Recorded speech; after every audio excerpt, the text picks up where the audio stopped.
Hello, and welcome to Grand Final History. In this episode, we go back to 1902.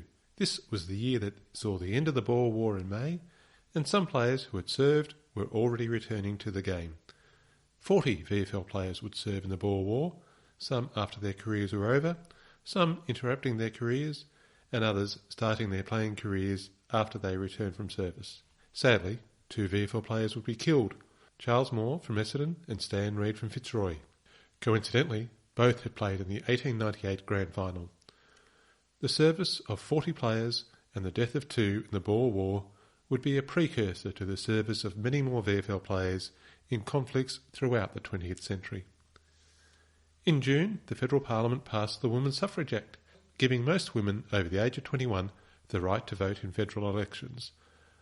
While the second country in the world to allow women to vote after New Zealand, it did exclude non-European migrants and also Indigenous Australians of either sex who did not receive the vote at the federal level until 1962. But now, let's look at what was happening in the footy. The final system needed reviewing again. Geelong had been unhappy about the absence of a challenge option after topping the ladder in 1901, but being bundled out in the first semi-final. Formal conversation started in February at the League Delegates meeting. At the same meeting, when questions about the rules of the game were raised, the chair quashed discussion, saying firmly, "The less you tinker with the rules, the better. All that is wanted is a good central umpire." Many modern supporters would agree.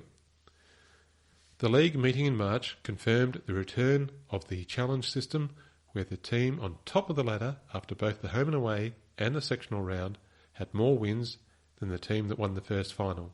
There was one proviso. If the challenging team had the same number of wins as the team that won the first final, then they needed to have a higher percentage to issue a challenge. Carlton took the unprecedented step of employing a coach in 1902. The usual system was for the team captain to be effectively captain-coach. Carlton were looking to move on from being easy beats, and Jack Worrell, a former Test cricketer and Fitzroy Football Club captain in their VFA years, introduced a disciplined approach to training and recruitment. He told the press his aim in 1902 was not a useless attempt at the top in one season, but gathering into the fold young players capable of being developed into champions for the season after this. And while success would not be immediate, Carlton would begin to move up the ladder.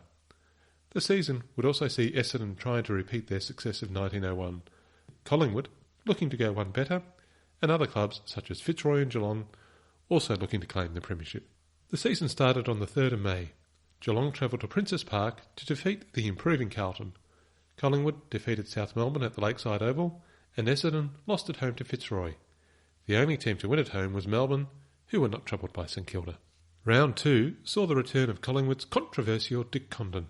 His life ban for abusing umpire Ivo Krapp in season 1900 was rescinded after 18 months. He would have a significant impact on season 1902.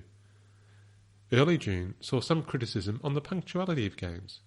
Half-time was only supposed to be 10 minutes, but there were games where half-time was extended to 20 or 21 minutes, and games were finishing late into the winter dark. On June 26, Victoria travelled to Adelaide for an interstate game. Wearing the blue jumper with the gold sash, the Victorians led for the first 3 quarters, but were unable to withstand a last quarter surge by the home team. The South Australians won 11 goals 15 to 9 goals 8. This was followed up by a game on August 8 at the MCG, where the South Australians won again 10 goals 8 to 9 goals 6. The June interstate game created a bye and an opportunity for Collingwood to travel to Tasmania for a holiday and some exhibition games. The Magpies were so much better than the locals, Dick Condon began to experiment with a new kicking style. He used stab passes to quickly move the ball. The accuracy of the passes allowed for a faster moving game as players led out to intercept the new kicking style. Just like Fitzroy in the previous system, Collingwood's return home to play Geelong turned into a saga. The Bass Strait crossing was difficult to say the least. They had to radio ahead to have their train held at Melbourne. They eventually landed and left Melbourne an hour later than scheduled. The players changed on the train and managed to get onto the ground before Geelong, albeit their former captain, Bill Proudfoot, was too ill to take the field. Clearly didn't enjoy the crossing of the Bass Strait. Perhaps the players were not sure that they would last the full match, so they started with a rush, using Condon's new stat pass, leaving Geelong flat-footed and 3 goals down at quarter time. The final bell saw the visiting Magpies up by more than 6 goals, and a new playing style had been established. The following week saw Collingwood playing bitter rivals Fitzroy. As reported by the leader, the match was played at Fitzroy, where a big crowd was assembled and excitement ran high. So high, in fact, that one spectator's personal remarks to Panham were much more than the latter could bear. After standing it for some time, Panham jumped the rails and punched his verbal assailant, and then resumed the game. In the abstract, of course, Panham was guilty of misconduct, but it must be remembered that a hiding is but mild punishment for the abusive and filthy language used by some of those disgusting people whose sole object in attending football matches seems to be create disturbance, and who cannot be fair to the side for which they are not barracking. My experience is that onlookers are generally more to blame than the players for unpleasant occurrences at football matches. Panham avoided any consequences for his action, and Collingwood won the match with their new fast-passing system, 9 goals 14 to 6 goals 9. At the end of the home and away round, Collingwood was on top of the ladder, 2 games clear of Essendon, with Fitzroy and Melbourne making up the top 4. Carlton had won 6 games under new coach Jack Worrell, but St Kilda had failed to win a game and would end up with another wooden spoon in another winless season. The sectional games, where the clubs were split into 2 sections for the 3 games, went as expected, and the final 4 had not changed. The first semi-final would be Collingwood against Fitzroy at the MCG, and Essendon would play 4th place Melbourne at Princes Park. Collingwood had the right to challenge, given they had finished clear on top of the ladder. On Thursday, 4th of September, 2 days before the final started, the first VFA versus VFL match was played at the MCG in front of 7,000 people. The VFA had requested a match for several years, since the 1897 split. The stronger VFL had resisted these calls, as it had nothing to win and prestige to lose. However, they did agree to a request to raise funds for Fred McGuinness, who had played for Melbourne in both the VFA and VFL eras, and was considered one of the finest players of the era. He had suffered an illness during the year, leaving him almost blind. The league team won 9 goals 17 to 4 goals 3. The umpiring was divided, with Waters of the VFA taking control for the first half, and Ivo Krapp being the VFL's representative in the second half. In another innovation, there were substitute players allowed when a player from each team collided and went off injured. The first semi-final, on Saturday, September 6th, saw about 7,000 spectators at Princes Park watch a thrilling match between Melbourne and Essendon. Melbourne led from the front for most of the day. The Fuchsias were a goal up at 3/4 time, but Essendon were the stronger side, coming home to win by 10 points. Across town at the MCG in the second semi-final, 12,000 people saw Fitzroy break down Collingwood's system of fast, accurate play. Despite injuries to players resulting in changes to the normal lineup, the Maroons stuck to their opponents like leeches. Their determination and focus saw them take a lead of 37 points by 3/4 time. Despite Collingwood kicking 4 goals to 1 goal in the last quarter, it mattered not. Although Collingwood was defeated, the return of the challenge option this season meant they would play the winner of the Fitzroy-Essendon match in a grand final. Geelong supporters must have been happy for Collingwood. The preliminary final, as it was described in the Argus, was held the following Saturday at the MCG, and over 24,000 attended on a fine day. At quarter time, Essendon led 2 goals 5 to 1-2. The second quarter was willing, with players going down like ninepins. Essendon's backman Gavin was knocked over and was dizzy to half-time, but no concussion tests in those days. Barker was leading the way for Fitzroy, although Essendon kept pushing on. At half-time, they led 4 goals 5 to the Maroons' 3 goals 7. This was extended to a 17-point lead at 3/4 time. Fitzroy had the breeze in the last quarter, and when Trotter goaled, they were only 11 points down, with 15 minutes to go. Fitzroy supporters cheered their boys on, and the Essendonians thought of their former captain Stuckey, who, recovering from illness in Nagambie, had telegrammed the team to share his support. Essendon's defence held on, and they won by 1 point. 6 goals 9, 35, to Fitzroy's 4 goals, 10 behinds, 34. As in 1901, Collingwood would be taking on Essendon for the premiership, but in 1902, for the first time, the grand final would be held at the MCG, in time to become the home of football. And this game was promoted by the VFL as a grand final match in their advertising. While the price was still a sixpence and a shilling extra for the stands, people were asked to have the exact amount for admission, as no change would be given at the gates. As for all previous grand finals, the umpire would be Ivo Krapp. Essendon's captain was their centre-half back Hugh Gavin, who would play 103 games for Essendon and represented Victoria on multiple occasions. Known for his high marking, he had played in the 1901 and 1897 premiership teams before taking over the leadership in 1902. Collingwood was led by Lawrence Gideon Lardy Tollock, who had also become captain in 1902. He had played with the club since the VFA days, and while not the most talented, was highly respected as a leader of the club. The teams had met twice during the season, with one win apiece. In its preview of the match, the Herald's reporter highlighted that not just anyone could play football these days.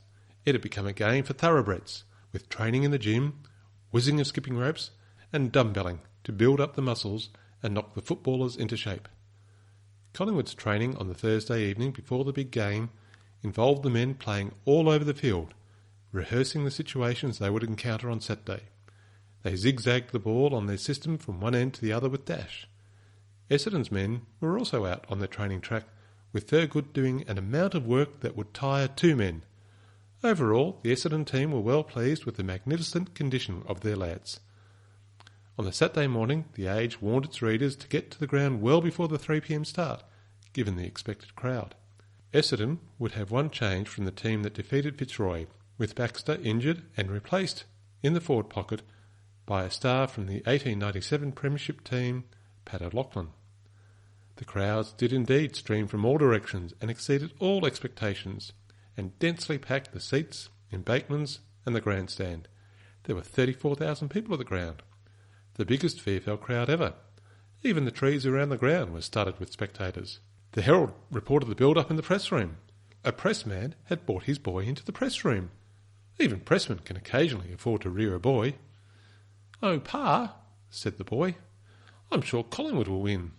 "My son," said the stern parent, "did your mother tell you to barrack for Collingwood?" "Yes, Pa," said the boy. "Then, my boy, your mother knows nothing of football, and if I hear you barracking for Collingwood, I'll give you the biggest licking." But the rest of the conversation cannot be repeated. Collingwood had left their defender, Jack Monaghan, out due to injury. Essendon supporters thought this would give their champion, Thurgood, more opportunity to shine. John Insall, playing his first season for Collingwood after joining from South Melbourne, would take Monaghan's place, and Cornelius McCormick would line up on Thurgood in Monaghan's absence. The teams clashed from the start of the first quarter, and there were 5 free kicks awarded before the first score was recorded. Rowell scored the first goal for Collingwood, roving the ball after Essendon's ruckman, Jack Mackenzie, taking a free kick, punted the ball into the man on the mark. Then it was Essendon's turn to press forward. Jack Mackenzie, looking to make up for his error, had a shot at goal, but missed, only scoring a behind. Bill Proudfoot, Collingwood's captain the previous year, took the kick out, but it was picked up by Thurgood, who had another shot at goal and also missed the big sticks, adding just 1 point. Shortly after, William Griffith tried again for Essendon, and the ball only had to clear a fallen Bill Proudfoot, but somehow, as he lay on the ground, he reached his arm out and stopped the ball one-handed, to the cheers of the Collingwood supporters. It was described by one reporter as a fine bit of clever and brainy work. Thurgood had another shot, but missed. Finally, Essendon's Hiskins took advantage of a free kick to put their first goal on the board shortly before the quarter ended. Despite Collingwood playing some of the better football, Essendon led 1-3 to 1-2. The second quarter opened with some smart stab passing by Collingwood, from Fell to Condon to Lockwood to Pears, who scored the goal. Essendon were also playing well, but not taking advantage of their opportunities. Thurgood had another wild shot, and then shortly after, Mann saved Essendon with a mark in the back line, and moving the ball forward resulted in Thurgood taking a strong pack mark and finally punting a goal. But Collingwood were converting with accuracy when Insall and Condon kicked the ball forward to Allen, who got Collingwood's second goal for the quarter. At half-time, Collingwood led by a single point. 3 goals, 2 behinds, 20 points, to Essendon, 2 goals, 7 behinds, 19. Despite not playing, Monaghan made a suggestion for Collingwood to make a significant change during half-time, moving Fred Leach onto Thurgood. Leach was one of those footballers that combined immense talent with an enigmatic approach to the game. In 1901, he was rated as the best centreman in the league, despite taking 3 weeks off for a holiday in Sydney and Brisbane. At the end of that season, he'd announced his retirement to keep out of the bumps and the bruises of the game, but returned halfway through season 1902. Now, halfway through the grand final, he was to play a critical role in Collingwood's premiership attempt. Jack Monaghan was busy at half-time because Collingwood committee man and football manufacturer, Mr. Thomas Sherrin, had, on behalf of a group of footballers, boxers, cricketers and cyclists, who for some years had taken Sunday morning cab with Monaghan to St Kilda to enjoy sea bathing, presented him with a very handsome brooch for his wife to celebrate their recent marriage. There was great enthusiasm during this presentation. Half-time also saw some of the immense crowd spill onto the ground, squatting against the fence so they could watch the game and have some room to breathe. The bell rang for the start of the third quarter, and a peanut salesman trying to take a shortcut had to scamper off the ground when the players rushed forward. During the third quarter, Essendon kept trying to move the ball forward via the wing, but Collingwood's Charles Panham, the first man to play 100 VFL games, was in superb form, sending it back time after time. Collingwood centre-half forward Ted Rowell got their first goal for the quarter and his second for the game. A player who'd been controversially accused of laying down in a game against Fitzroy earlier in the season was now making his presence felt in the biggest game of the year. Leach was blanketing Thurgood, reducing Essendon's chances to score. After Thurgood missed an easy mark, Leach relieved, Rowell took a grand mark and passed it to the running Angus, who goaled for Collingwood. Gavin was trying to stem the Collingwood tide with his strong marking in defence, but the pressure was on. Finally, by moving the ball through the centre, Essendon's O'Loughlin was able to kick a goal, their only score for the quarter. When the bell tolled for three-quarter time, the Magpies were in front by 10 points, 5-5 to 3-7. Essendon had the wind in the last quarter as they attempted to come from behind, but their inaccuracy was not helping. They kicked the first point of the quarter after 7 minutes of play. The same olds were pushing on, trying to get in front to be the second team to get back-to-back VFL premierships, but then Collingwood's pressure became too much. After some clever play on the wing, Essendon's Edward Kennedy got a break and ran like a hare, but kicked the ball directly to Collingwood's Matthew Fell. The Collingwood system of stab passing saw the ball move from Fell to Fred Leach to Ted Lockwood, who scored Collingwood's sixth goal. Then, after some strong defence, the Magpies half-forward Ted Rowell was given a free kick by umpire Crap. Standing 65 yards from the goal, he used a punt kick against the wind, and it looked like it might not make the distance. But to the disappointment of Essendon supporters and the delight of Collingwood, it cleared the pack, and Rowell had his third goal, and the Magpies were home. The dam had broken, and the stab-passing system saw Collingwood score 2 more goals by Ted Lockwood, who was on the end of passes from George Angus, a Boer War veteran, and then Condon. It was Collingwood's quarter by 4 goals to Essendon's 2 behinds. The final bell rang, and Collingwood were premiers for 1902. 9 goals, 6 behinds, 60 points, beating Essendon 3 goals, 9 behinds, 27. A convincing 33-point victory to the Magpies for their first VFL premiership. The players celebrated, and amidst excited scenes in the dressing room, Essendon's captain, Hugh Gavin, still in his footy gear, dripping with perspiration, appeared. He congratulated Collingwood by saying the better team had won. He received the Collingwood cheers and then returned to further cheers in his own rooms. Subsequently, the players met each other in the MCC pavilion, shook hands and toasted each other's health. There was joy in the suburb of Collingwood, with every concertina brought out from retirement, and music, cheering and noise. Mostly noise. And the pubs were crowded in celebration too, so much so that some of them ran out of beer. Supporters had to travel to the home of their rivals, Fitzroy, to continue their celebrations. One enthusiastic barracker was found by the local station master knocking on the door of a railway carriage, demanding to be served with just another beer for the honour of Collingwood. And the grand final had found a new home. With a record crowd and more than a healthy gate takings, the MCG would continue to be the home of grand finals for many years to come, with only wartime, reconstruction, and, in 2020, the virus, causing a relocation. The League Delegates meeting on the 23rd of September saw Essendon congratulate Collingwood on their premiership and an endorsement of the final system used for the season, while Collingwood's delegate, Ern Copeland, said that the citizens of Collingwood had expressed great satisfaction at the victory and that the game had been restored to its previous popularity. However, the fear of the impact of gambling was raised again, just as it had been at the end of the previous season. Ern Copeland stated that there was a fear that the betting element might break down the game's success. The delegates should do all in their power to eliminate the betting evil. And perhaps this comment on gambling reflected the growing controversy at Essendon, where there was trouble brewing with their long-time champion and hero of the 1901 successful finals campaign, Albert Thurgood. After his horror grand final, there are allegations that he'd been paid off by gambling interests. Essendon investigated his bank accounts and he was cleared, but the relationship was soured. Essendon delisted Thurgood from its 1903 list, but would not clear him to Collingwood. He stopped playing, but the controversy lingered.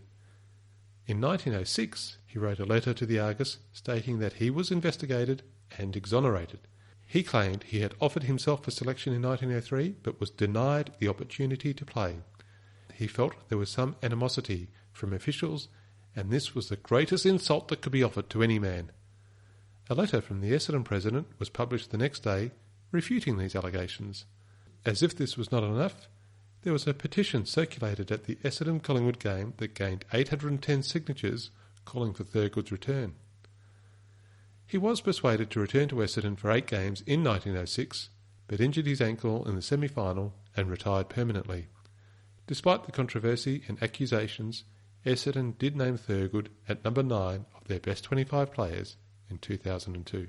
Join me next time as we explore season 1903 and see if there is any more tinkering with the final system, and will Collingwood be able to follow up their first premiership with more success. If you've enjoyed this podcast, please leave reviews wherever you get your podcasts from. It will help others to find it. If you have any questions or want to leave feedback, please email me at info@grandfinalhistory.com.au and check out the grandfinalhistory.com.au website or our Facebook page and Twitter accounts. Thanks, and I hope you join me next time.